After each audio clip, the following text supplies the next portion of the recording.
आज 78तम स्वाधीनता दिवस अवसर में मो विद्यालयर छात्र छात्री तथा शिक्षक शिक्षयित्री एवं गणप्रतिनिधि सहित समस्त उपस्थित जनसाधारण को आंतरिक शुभेच्छा जनाऊँगी एवं सम्मान दूची जातीय तिरंगा पताका को 78 वर्षर स्वाधीनतार जो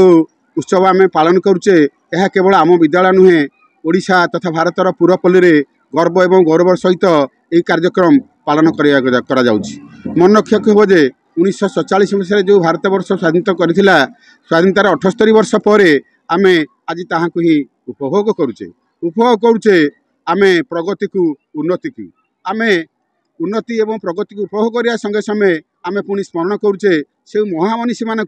जो मनीषी माने कष्ट शब्द लब्ध स्वाधीनता को आनी आम मन पकाउचु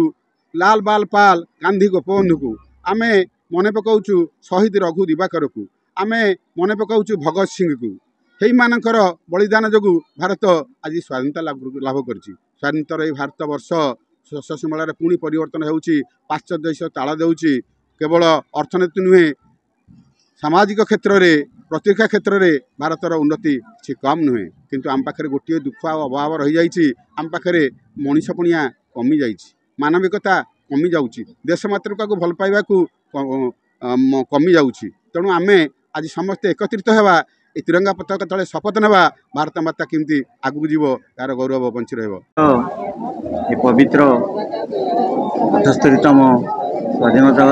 दिवस उपलक्षे समग्र